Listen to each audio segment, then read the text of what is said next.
Pagele akote manen tani manen muso ka bela jelen fo ko muso manu ka be mu fo na ka ko jilaja ko kalange ko ni mata ro jan ki jilaja I ka defu soro ko me ko leçon tabali ko te defu soro OK ko ni bana leçon tama ko muso mani ni bana leçon tama ki ta ke blon mine yala kare kono na yala ki be nimisa dondola ko me ni sira ka defu soro ko al na ija I ka dai me muso mani ki jilaja I ka defu soro donc o de dongli nkoro de ko ya fama soma ni ne kuma kala ORTM fe ni ya ni kala ra dro koro ko bagi résultat bora ni kera la koro defu résultat bora ni kera la dro soma ya fama tellement ka école donc kuma fam ya fama u ya mine ka bugo yere u ya bugo fo ka bana ya fama wa école donc yo be kala alors ka kuma ku ladi de mais kofo u korobale u ya famia fakile ala ka lagara sonsumay manen chani manen muso muru ni kramo soma ni doso vende fini bi a chama couleur bebala asimu baka bon alhamdulillah rabbil alamin bi ko do kera nge balay publication ke ko me ka finu fere vraiment ko do kera nyuma ya be me nyuma ya sugu do be abenere gan kamana na quoi parce que nyuma kela were be nyokonya quoi nyuma ya sugu ya kacha quoi karsa yen delinya son nyuma ya do karsa hine mine nya son nyuma ya do nye nyuma ya ke baraji no fe nyuma ya do nye nyuma ya ke wala sa aka fo nyuma ya do nye nyuma ya ke wala sa aka do nyuma ya do nye nyuma ya ke jama nye koro ni be nyuma ya wa be kai mais nyuma o be nyokonya quoi parce que dien commerce di ali seli seli o commerce di o silama ay commerce di logo ne sella wala sa me baraji soro ngata ardinela mais e seli ke seli iga seli tono e baraji di ntra magan wala sa nga baraji soro itra magan ye ika magan taka ya fere alama ala ya sa baraji di la ika sun ye sun duna ye sun ke silama la mais ye sun ke fendo de no fe o e baraji di donc ye commerce de ke ya fama ye sun di alama wala sa ka baraji di ma donc alama go be e ka sun te fo nyala ni suna te fen fra ala kala ka ni sella te fen fra ala kala ka ni dien bekra slamé a te fen fra ala kala ka te dobo ala ka ala donc e fendo de ke femu no e sunye e ake mais ya di alama ika sun te fen nyala mais ye ala lame ay kuma do fo ko kada e oke mais fika do ya ka te fo nya ala yo mais ala ko e ko mun ke oke donc ala e baraji de ma donc iya ke baraji de no fe baraji ya fama wa ala sona a ka baraji feere e ka sun na mun kama parce que e ala lamɛn e fana sɔnna ka sun ala ye mun kama a ye baraji de ma mais baraji mun ni ala o de ma e mago même se baraji ma o de ye aridina ye donc i b'a dɔn sun seli silamɛya ye commerce de ɲuman kɛ commerce de don donc mais est-ce que ni bɛɛ kɛra kafiri ye est-ce que o bɛ dɔ bɔ ala ka la ni bɛɛ kɛra kafiri ye est-ce que o bɛ ala dimi ni bɛɛ kɛra kafiri ye o bɛ mun tiɲɛ ala ye ni bɛɛ kɛra kafiri ye o bɛ mun tiɲɛ ala a tɛ foyi tiɲɛ ala ye mais ni bɛɛ kɛra kafiri ye a bɛ tiɲɛni kɛ anw yɛrɛ de ni ɲɔgɔn cɛ diɲɛ bɛ kɛ disibaw de kungo kɔnɔna sogo mun bɛ se mun na o b'o dun mun ka bon mun ye o b'o dun tu vois donc ala tɛ fɛ o ka kɛ anw yɛrɛ de ni ɲɔgɔn cɛ diinɛ nan'o de kama nakun foyi tɛ diinɛ yɛrɛ la anw yɛrɛ ni ɲɔgɔn cɛ an bɛ se ka vi cogo min na i y'a faamu ɲɔgɔn fɛ setigiw olu ka sentanw to yen fangatigiw olu ka fangadenninw to yen c'est pour ça diinɛ nana o de kama n'u ko tubabuw nana ni démocratie ne b'a fɔ o tuma kiraw nana ni jumɛn kira si tɛ yen kira mun nakun tɛ démocratie n'i ye démocratie bɔ yen nakun tɛ kira si la bɛɛ ka kɛ kelen kiraw nan'o de fɔ o de tɛ démocratie faamaw kana bi fantanw kan o de tɛ démocratie setigiw ka n'u ka se yira o de tɛ démocratie tubabuw nana ni démocratie o tuma kiraw nana ni jumɛn manamanakanw don quoi u b'a kɛ pour que ka tubabuya de sinsin a bɛɛ bloqué kiraw de nana ni nin bɛɛ ye ɲuman jumɛn kɛra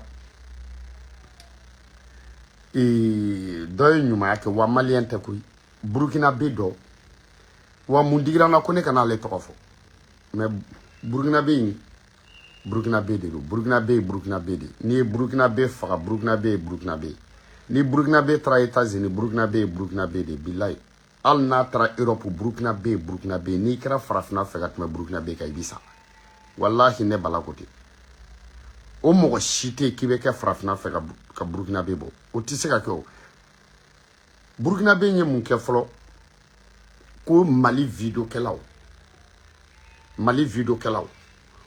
ko fini mun ne bɛ k'a feere ko n ka vidéo mani mali vidéokɛla 20 ko ka kelen di u bɛɛ ma ko ale ko ten ko ka da kan k'u bɛ k'u ka transition dɛmɛ u b'u k'u ka faso dɛmɛ u b'u k'u ka yɛrɛwoloya kɛ burukina bɛ dɔ dɛ walahi min kala o ye ne yɛrɛ t'a tɔgɔ dɔn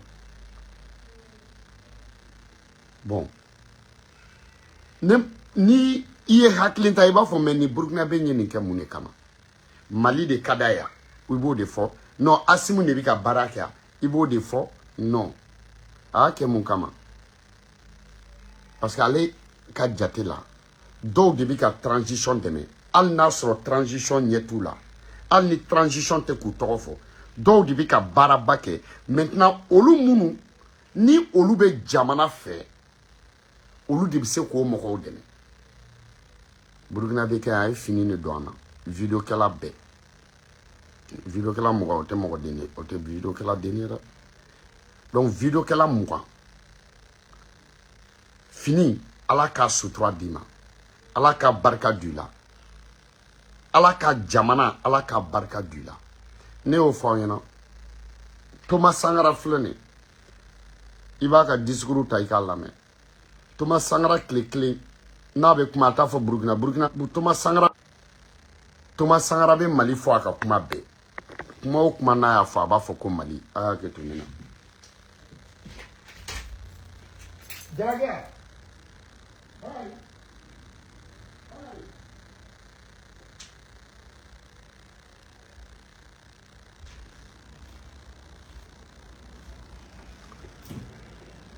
Thomas Sankara bɛ mali fɔ a ka discours bɛɛ la parce que ne y'o fɔ aw ɲɛna farafinna dugu dɔ bɛ se ka jɔ ka tɛmɛ burukina kan farafinna dugu dɔ mɔgɔw bɛ se ka baara kɛ ka tɛmɛ burukina bɛ kan farafinna mɔgɔ dɔ bɛ se ka évoluer ka tɛmɛ burukina bɛ kan mais ne bala ko ten manden dugu bɛɛ fara ɲɔgɔn kan o mɔgɔ tɛ yen mun bɛ farafinna fɛ ka burukina bɛ bɔ a tɛ se ka kɛ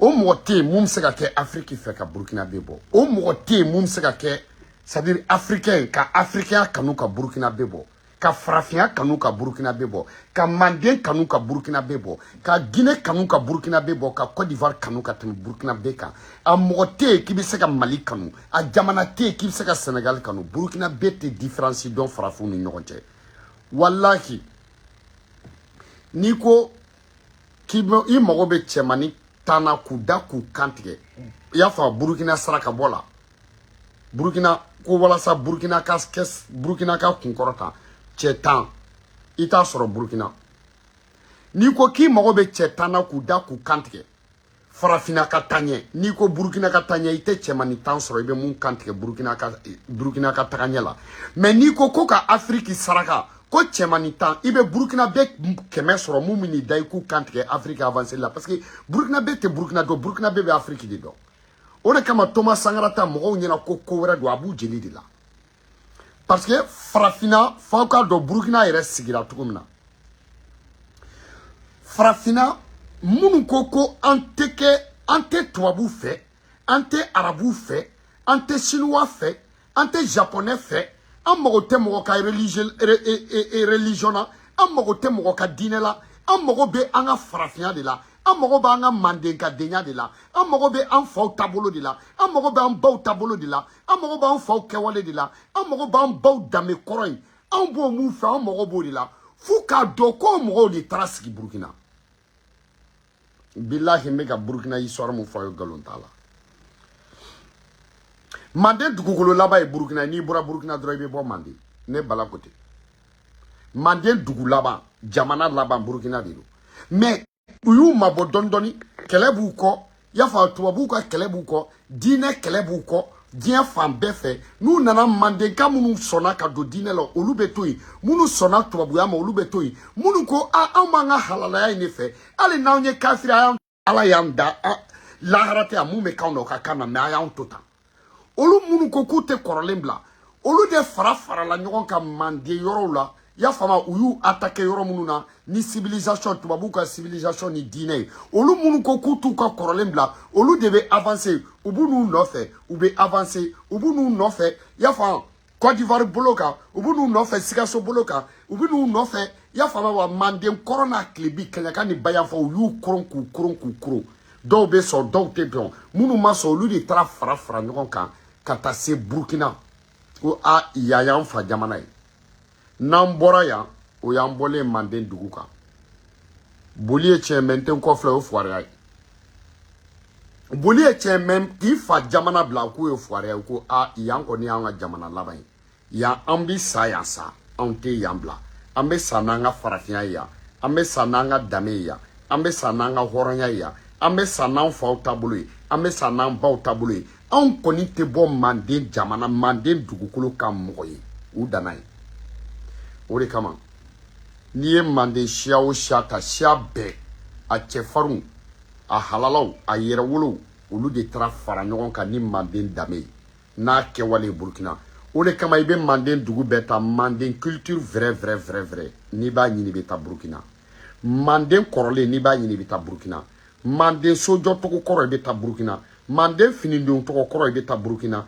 Manden c'est-à-dire culture kɔrɔ i bɛ taa Burukina Manden invention kɔrɔ i bɛ taa Burukina Manden sojɔ tɔgɔ kɔrɔ i bɛ taa Burukina Manden dɛbɛn dilan tɔgɔ kɔrɔ i bɛ taa Burukina Manden dumuni kɔrɔ dilan tɔgɔ i bɛ taa Burukina Manden musow ka labɛn tɔgɔ kɔrɔ i bɛ taa Burukina tubabuw ka foyi tɛ mun na i bɛ taa Burukina parce que minnu banna tubabuya ma ka ban arabuya ma olu de taara fara ɲɔgɔn kan Burukina ko an kɔni tɛ bɔ yan ko Burukina Manden dugu laban ye yan donc olu sigira yen o y'a sɔrɔ Gana fana u talen no Ganayaw farafin dugu dɔ fana bɛ yen minnu tɛ Manden ye Gana u talen no olu fana tɔɔrɔ ni tubabuw ka civilisation ye u taara olu fana tɔɔrɔ n'u ka religion ninnu ye u ka diinɛw ye minnu fana banna o ma Gana kɔnɔ ko anw b'an fa siya fɛ anw b'an fa danbe fɛ anw b'an ka farafinya fɛ anw b'an ka yɛrɛwoloya fɛ a ye anw to yen an t'aw ka civilisation fɛ an t'aw ka diinɛ fɛ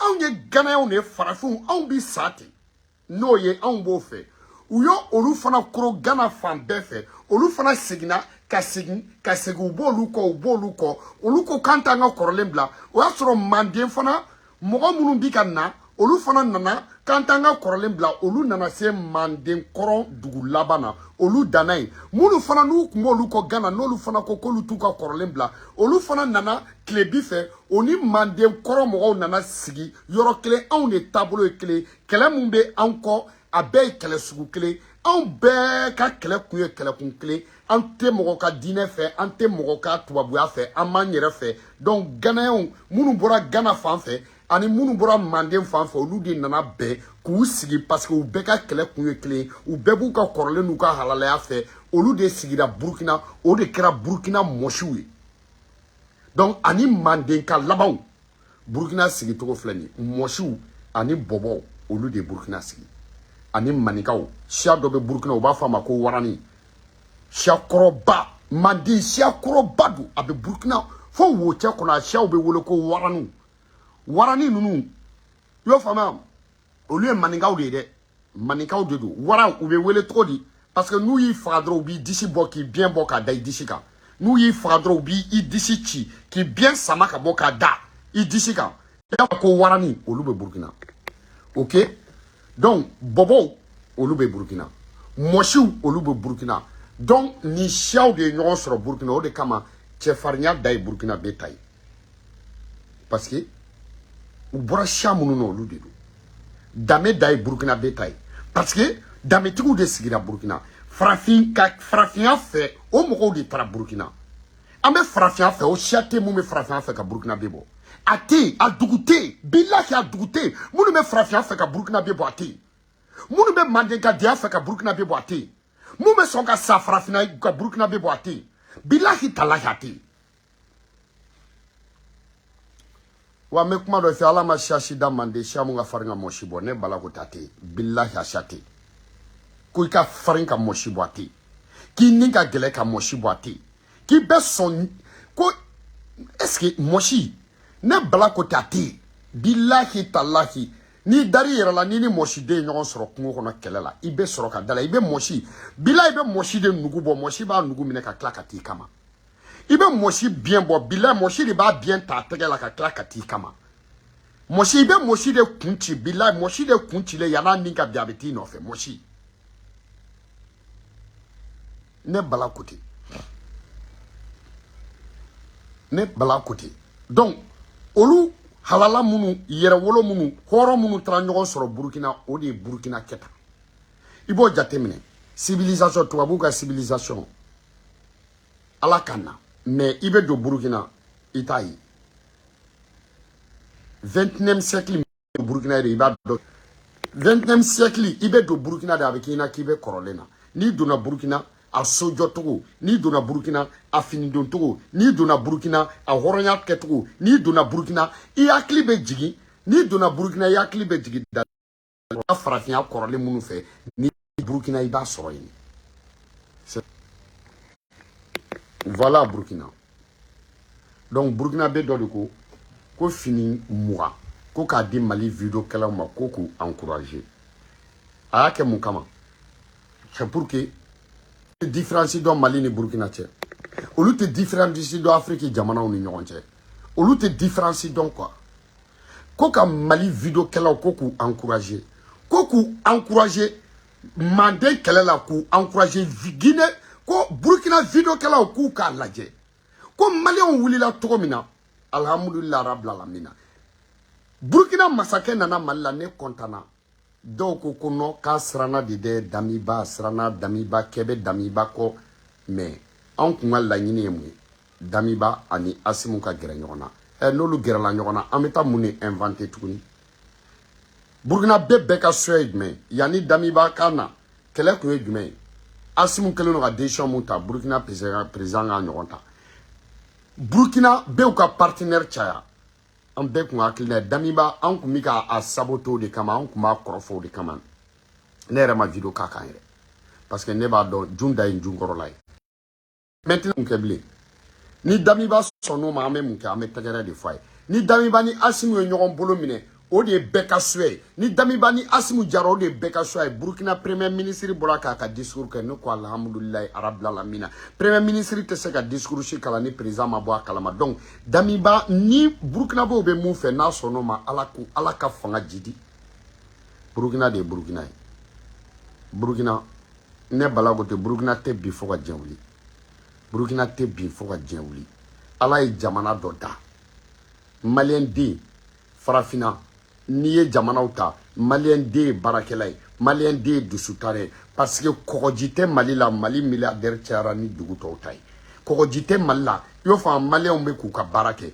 baji be malla ali baji te burkina mais burkina do bi ka burkina jo burkina do bi ka burkina ta donc ni malien don yo ye barao barake ka sanga soro burkina be ta ka jugu no ye parce que la kogoji be to fe mali kura olula baji be malla bal baji te burkina burkina kura malla burkina be de barake la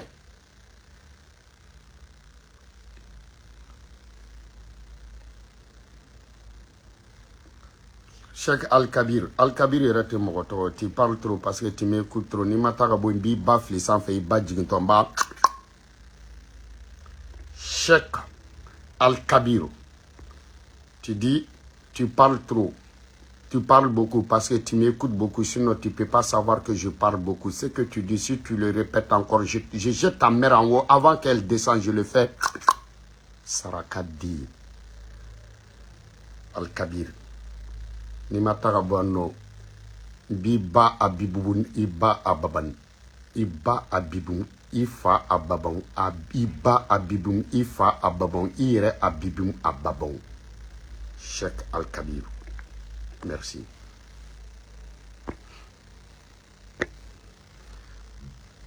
Donc alhamdulillah vidéo kelao et mounou malla amena bubu mabel olu tabla kata di bubu mabel ma ni mwombe bubu mabel don ave vocal blama donc et vidéo kala munube malla ame bubu mabel munube ka transition defane ni be vidéo ke ni te transition defanta dire o saraka denga o te bene vidéo kala bete de munube ka transition defa wa abdou le makon bubu mabel yo famawa kati 24 ne bon toko Boubou Mabel be tawdon ani kati 24 no ani ras Boubou Mabel ni mou émission ke yo famawa ambo olu tabla kata shigo kon tabene bulu yan yo fama shigo tabene bulu e naye français tagala soro munu me français amol tabla kata e balaira ambo olu tabla kata pa donc mais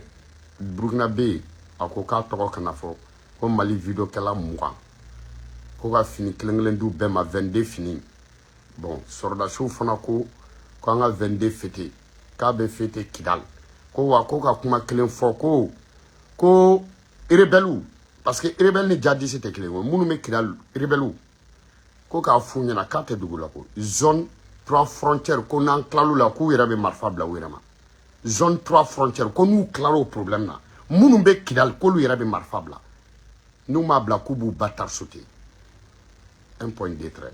Bon, amete moka. Ablanta blabini flaw ni chebo. Che video TikTok mano aten yorota. Alassane Drawlilila Ouattara. Ouattara. Alassane Drawlilila Ouattara. Makoso. Ton gouvernement, ils ont commencé de demander excuses. Qu'est-ce que vous n'avez à dire? Makoso. Tu as vu, non? Alassane. Nous, on est plus malin qu'Alassane, on est plus guerrier que vous. Notre autorité, il nous écoute. On croit à eux et ils nous croient aussi. Les autorités ivoiriennes, ils ont sorti faire un discours. Comme s'ils veulent demander excuse, comme s'ils ne veulent pas demander excuse. Assim est plus malin que eux. Comme ils ont demandé, ils ont dit ils vont respecter le Mali. Donc, on a laissé 3 femmes. Ça reste combien? Le reste là. Si Alassane sortir demande clair et fou. On n'est pas fou. Alassane, il a demandé excuse quoi. Tu vas nous indirectement. Donc on a laissé les 3 femmes comme c'est des femmes. C'est notre sœur, c'est des mamans. On a laissé 3. Les restes là, 46. 46 là. Tu crois que ça... On attend quoi? On attend votre excuse. Les vraies excuses. Comme vous ne savez pas excuser, vous dites seulement, on va respecter le Mali. Donc on laisse 3 femmes. 36 là. C'est obligatoire. Vous ne connaissez pas. Billahi ta'ala, vous ne connaissez pas. Ivoire, Malien, Mounoumé, Côte d'Ivoire. Vidéo Kalao, Makousso. Aïe, aka président comme Missé. Billahi, waouh, ira comme Missé. Aka président comme Missé. Clou ni clac clown. On ne b'a là-bas. Parce que on ne be jelu don, on a jelu ban don. Masakɛ tɛ se diɲɛ kɔnɔ ka bɔ k'i dalakan di. K'a fɔ ne ni makɛ t'u bila, masakɛ ka tila k'u bila. A b'anw ɲɛna ko jeliw sara. Ni jeliw, en tant que jeliw bɛ yen, u faw bɛ yen, u baw bɛ yen. Anw ye wɔrɔndenw de, an b'a yira an ka jeliw la, an faw bɛ yen, an baw bɛ yen. Ni Asim n'a reculer a kɛra ɲamaden ye. Aw bɛ yafa deli nin bɛɛ kɔfɛ. Mais a ɲɛna, aw ko de, aw ka bɔ aw ka yafa deli kelen. Aw ka Mali bonya fili la. I y'o faamuya wa? Ok, an ka mɔgɔ minnu b'a bolo, aw k'olu bila. Saba, ni ne demandera aw fɛ, aw bɔra aw ko aw bɛ Mali de bonya. Aw m'a fɔ aw bɛ yafa deli, aw m'a fɔ aw bɛ mɔgɔ tɔw bila ka na, mais aw ye kelen kɛ, an fana ye kelen bila. Aw bɔra aw ko de k'aw bɛ Mali bonya, donc an bɛ musow bila kɛ. An ye saba bila o la sisan, a tɔ ye mun ye? Aw b'o dɔn. N'aw m'a fɔ an t'u bila. A b'a ɲɛna ko mun de don? Alassane b'a dabiri anw da la. A tɛ se o. Alassane Dra wulila wa an taara, a bɛ tiɲɛ fɔ. Quel vidéoman ivoirien est honnête encore? Tu sors, tu nous insultes. Et maintenant, tu as quoi à dire? Tu dis non, c'est Assimou qui a proposé, est-ce que tu vois, que le président togolais soit négociateur. Pourquoi Assimou, au lieu de Assim de proposer un négociateur, mais si c'est ça, Assim, il va libérer tout, où est le problème? C'est pas ça, vous dites la vérité jusqu'à présent. Vous ne connaissez pas. Est-ce que tu es digne que quelqu'un peut chercher l'ambassade française? Est-ce que tu vas télévision française, journal français, hein, RFI, chercher tout ça et devenir supplier à Alassane Dramane Ouattara? Tu crois que ça c'est... Qui peut défier l'ONU, défier Occident, défier Union africaine, défier CEDEAO, et puis venir supplier à un seul pays comme la Côte d'Ivoire? Mais tu es dingue ou quoi? Vous ne connaissez pas la vérité? Vous ne pouvez pas savoir la vérité? Vous n'aimez pas la vérité? Vous croyez que ces politiciens politisés là, nous on va rentrer dedans? Vous êtes dit ce n'est pas des mercenaires. Mais si ce n'est pas des mercenaires, vous êtes très fort. Tu apprends 49 soldats de chez moi. Alors que ce n'est pas des mercenaires. Mais qu'est-ce que je fais? Je vais aller prendre parce que tu n'es pas... je vais te montrer que tu es plus petit. Je vais montrer que tu es gamin. Je vais montrer que tu n'as pas le poids de me défier. Mais allez-y, vous ne connaissez pas le Mali jusqu'à présent? Vous qui créez la voix en train de faire des manifestations au Côte d'Ivoire, non, mais venez au Mali. Dites à votre président de venir au Mali. Vous avez combien de généraux? Vous avez combien de généraux? Tous ces généraux-là, jusqu'à présent, plus de 40 jours. Alors que vous avez dit sans délai. Vous croyez, pourquoi vous ne nous attaquez pas? Pourquoi vous êtes en train d'accepter qu'on négocie? Alors que... Mais attends, c'est vous, c'est votre... L'armée, c'est votre 46 personnes étaient détenues au Mali. Comme des mercenaires. Vous dites que ce n'est pas des mercenaires. Mais qu'est-ce que vous faites maintenant? Mais venez les chercher. Hein? Depuis une semaine, 2 semaines, 10 jours, 20 jours, 1 mois, 40. Mais vous attendez quoi? 40 personnes. Bon, maintenant 46 personnes. Je sais que ça ne va pas faire 46 jours quand même. 46 soldats détenus au Mali, injustement. Mais venez vous chercher. Vous les journalistes, là, vous ne connaissez pas le Mali? Vous êtes en train de faire des débats à la télévision. Non, Assimou a peur. Non, Assimou, il fait tout ça pour essayer. Mais il a cherché les Français. C'était plus dur que vous. Ça, c'est l'ambassade française. Ça, c'est plus lourd que de détenir 49 soldats ivoiriens. Et puis, parmi ces soldats-là, il n'y a que 7 Ivoiriens. Il n'y a que 7 Ivoiriens. 7. Non, 9. Il n'y a que 9 Ivoiriens. Tous les 40 là, ce n'est pas des Ivoiriens. Mais ils sont la nationalité ivoirienne. Est-ce que vous avez vu les armes qu'ils avaient? Les armes lourdes, les canons, des bazookas, des kalachnikovs, des bombes, des grenades. Est-ce que tu vois? Mais tout ça, mais ils avaient tout ça. Et puis tellement que l'armement est nombreux là, il faut 49 soldats, il faut chaque soldat prendre 15 armes. Chaque soldat 15 armes différentes pour qu'ils puissent avoir la quantité de l'arme qu'ils ont venu avec ça au Mali. Chaque soldat doit avoir un bazooka, un lance-roquette, kalachnikov, pistolet, couteau, grenade. 15 armes. Est-ce qu'un seul soldat peut marcher avec 15 armes lourdes différentes? Et puis vous venez, vous nous dites n'importe quoi. Venez chercher. vous avez vu, on a dit à la France, si vous avez violé notre espace aérien, on vous descend. Surtout vous. Surtout la Côte d'Ivoire. Vous savez très bien que la France est plus puissante que la Côte d'Ivoire. Vous le savez très bien. Vous le savez très bien. Quelqu'un qui ose de dire ça à les Français, un Africain, à son pays colonisateur, et vous avez quelque chose à répondre à ces pays? Le Mali est 9 fois plus grand que votre pays. 9 fois plus grand. Si on dit, on parle, vous dit, vous avez le problème de Kidal. Mais le problème de Kidal, c'est ça qu'on est en train de régler. C'est pour ça qu'on apprend votre 49 mercenaires. C'est ces 49 mercenaires-là qui sont à Kidal. Vous avez fait combien de fois? Le problème de Kidal, c'est ces 49 mercenaires qui sont à Kidal. On ne nous dit pas de n'importe quoi. Et Bamba est qui Jotane. Et Bamba, il Bamba tantôt de Côte d'Ivoire. Tu as écrit Ado. Il be Bamba Korodo. Il était Bamba Korodo. Bamba te jamui. Billahi talai jamte. Bamba est Sirunoni. Bamba est Sanogodi. Je suis Sanogo. Bamba est Sanogodi. Bamba la kata Côte d'Ivoire. Ko abena Sanogo la kata doya Côte d'Ivoire no fait. Eti yere don. Mais meni il faut yere. Bamba. Meni il faut yere. Il clôt denjo. Parce que ebolo te baoulé. Bamba te agnié. Bamba te wobe. Bamba est Sanogodi. Sanogo la kata dole kume yani Bamba koka sigita. Ale tumena. A tume bo sika sodi. A togo de ko Sanogo. A jamu ye Sanogo. A bena Bamba faga. Bamako badai na nguloni na kata hotel Mandela. Kata ya fama sans fil la. A tume yala be Bamba chama faga. Parce que ni Bamako ba fara. Babi yele kana fo fo ORTM yoro nuna. Baji kumena ye.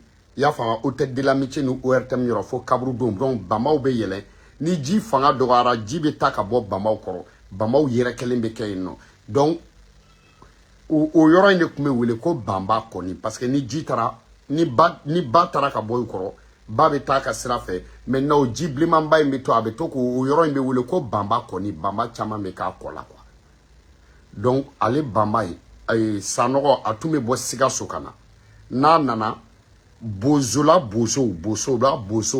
ou bebora tchemuna ou de toko bozo mama kuma le tike ni asoro Bamako masiki donc ni mama ya tike mama fana kume na saison monike kuma oni Bama faka kuma olu de kuma kili donc mama ba le tike ani mama be jega o mine ku ja le be Bama o faka ku ja donc nous nana ubeta wuro di nafajikaw de tay Bamako ubeta wuro duma ubu bonya unu be baroka uba foko akaw nana wo kanga kumasira boso mama aleka gwani kun jolembe boso la yo fa bon Bamba o kumaka gwani jo ubebu take nu bina ta ube Bamba jalun ani jege jalo ube ta dodi nafaji kauma nafaji maintenant Bamba boso mama ube Bamba tie kaka fon betre ya fama wa baba ka fen siri ale be tasiga sonaka Bamba yi boso mama ou be tuka dugula utina fo sangore donc o Bamba yi abe tasiga so aka dube maintenant ale de tumbi a togo di yere ko Sanogo maintenant o Sanogo yi abe tanaka Bamba ye Bamba jalun Bamba golo Bamba kungulo Bamba sogo abe tano ye siga so aka dugono na sera siga so aba reposer de abe ta Afrique Côte d'Ivoire. Donc, na sera Côte d'Ivoire 600. Na sera Côte d'Ivoire. Maintenant, ça non. Avec Bama Firi. Bama Golo qui me marché. Bama Sogo be marché ou bas sans kosebe. Maintenant, aye muso foué. Kasigi Sanogo. Ya fama. Donc, ou beto ka foko Bamba Firi la Sanogo kaso. Bamba Firi la Sanogo fi. Bamba Firi la Sanogo de.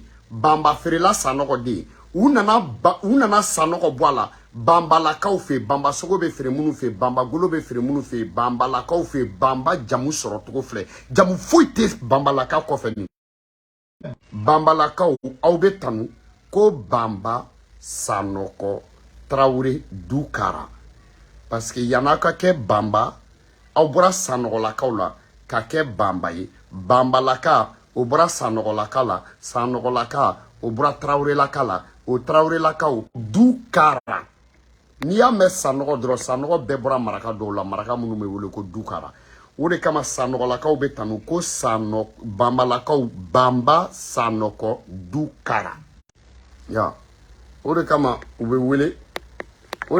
wele ko sanɔgɔ bamba Dukara n bɛn'o f'i ɲɛna i tɛ foyi dɔn e bambalaka den e fana ka n'i jɔ k'e bɛ dɔ fɔ ko ado ne ma bamba ye jamu ya ngo bamba kɔrɔ ko sanɔgɔ de mais comme sanɔgɔ la ka to la o cɛkɔrɔba kolokojuguden bɛ siya bɛɛ la cɛkɔrɔba kolokojuguden bɛ jamu bɛɛ la e ye sanɔgɔ la ka cɛkɔrɔba kolokojuguden dɔ de den n t'a dɔn a taara da i y'a faamuya wa kogo jantamuso den mun fɛ ka e wolo o de kama e sarakaden e t'i yɛrɛ dɔn i t'i jamu ɲɔgɔn dɔn i t'i cousin dɔn i cousin ye i y'a faamuya i bɛ wali cousin ta k'i cousin to ka wali fa ta k'i fa to e ye ba cɛlajabali den de ok bamba i jamu na togo filɛ bilayi e dangaden yɛrɛ t'a dɔn bamba bɛ se ka kɛ jamuya n ko bamba ye dantanfɛn de o bɛ se ka kɛ jamuya sarakaden bamba n'i y'a mɛn bamba dɔrɔn sanɔgɔ de don ne bala ko tɛ bambalaka bɛɛ ye sanɔgɔ bilayi talayi ni sanɔgɔlaka sigira Côte d'Ivoire a bɛ wele ko bamba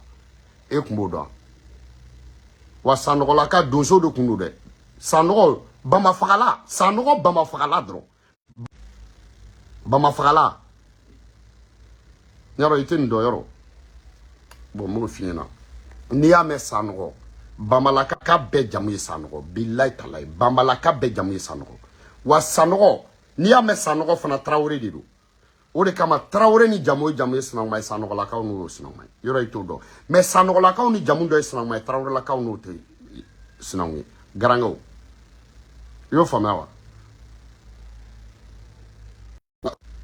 sanɔgɔlaka fɛn o fɛn bɛ Sikaso sanɔgɔlaka si tɛ Sikaso ka ye sanɔgɔlaka bɛɛ bɔra san de mais sanɔgɔlakaw yɛrɛ bolo olu ye Sikasokaw de ye non Sikaso ye bamanandugu de ye sanɔgɔlakaw bɔra san de tinɛni fiyon tinɛni mantura dorona fiyon mazanku sanɔgɔlaka bɛɛ bɛ bɔ tinɛni sanɔgɔlaka bɛɛ dafin ne bala ko ten sanɔgɔlakaw ye dafin de ye wa o dafin minnu fana olu ye marakaw de ye u bɔra marakadugu de la ka t'u sigi san dafiya daminɛla ye sanɔgɔ Sikaso sanɔgɔlakaw taara Sikaso moriya de fɛ Sikaso cɛba de ko n'i tɛ sanɔgɔlaka ye k'i tɛ se baara la donc Sikasokaw y'u mɛn y'a fɔ Sikasokaw ko masakɛ yɛrɛ de ko sanɔgɔlakaw bɛ se baara la donc sanɔgɔ bɛɛ mori sanɔgɔlakaw fana y'o mɛn bɛɛ bolila ka taa Sikaso sanɔgɔlakaw ka Sikaso sɔrɔ cogo filɛ nin sinon sanɔgɔlaka bɛɛ bɛ bɔ san i b'o tigɛ i b'o di sanɔgɔlakaw ma ko ne bala ko ten sɔsɔli foyi t'a la u y'a fɔ u mɛnna yen nɔ sigi jara u kɛra sinafɔ ye sinon sanɔgɔlaka bɛɛ dafin wallahi billahi talayi u bɛ bɔ san de sigi de y'u kɛ Sikasoka ye kana ne ma ɲɛ donc Burkina bɛ yen alhamdulilayi rabil alamina an b'i fo k'i barikada ala ka si d'i ma i ko n ka n'i tɔgɔ fɔ ala ka si d'i ma ala k'i tɔgɔ to sutura la ala yɛrɛ k'i sutura i ye videokɛlaw i ye fini d'u ma ala ka fini d'i ma i y'u laja ala k'i laja i ye videokɛlaw sutura ala k'i sutura degun mun b'i kan n terikɛ Burkina bɛ yen e yɛrɛ de ala ka barakɛyɔrɔ jɔyɔrɔ d'i ma ala ka barakɛyɔrɔ tɔgɔ d'i ma ala ka manja d'i ma ala ka karama d'i ma ala ka n'i barantanya ala ka si ni kɛnɛya d'i ma ala ka n'i to janfa la ala kana janfa si la ala ka tunga k'i fa n'i ba ye a banna pewu Sitan Traoré ko duwawu wɛrɛ tɛ ka tɛmɛ o kan ko n'i den bɛ tunga la ko duwawu da ye k'i k'a fɔ a ye ko ala ka tunga k'a fa n'a ba ye donc ala ka tunga k'i fa n'i ba ye one love à vous tous videokɛla mɔgɔ 20 u bɛɛ bɛ fini sɔrɔ Inch'Allah, one love à vous tous. Kana balaba, ka dankisɛ dandi, ka Burkina bɛɛ fo, anu bɛ ɲɔgɔn fɛ. N yɛrɛ kan ka taa Burkina fo siɲɛ 2. N ka taa Prince Diallo ka concert la Burkina. N terikɛ, n ka karamɔgɔkɛ Sufi, n kan ka taa Sufi kɛ cɛfima Jama Noir. N ka taa Sufi Jama Noir ka Maoudoula, Burkina. Donc, à Maoubela de l'Efou, car faut Burkina Bé, Kamesra Kanana. Allah ka Mali Kishi, Allah ka Burkina Kishi, Allah ka Farafina Jamana Be Kishi. One love à vous tous. Kana Balaba. Donc, c'est Dandy.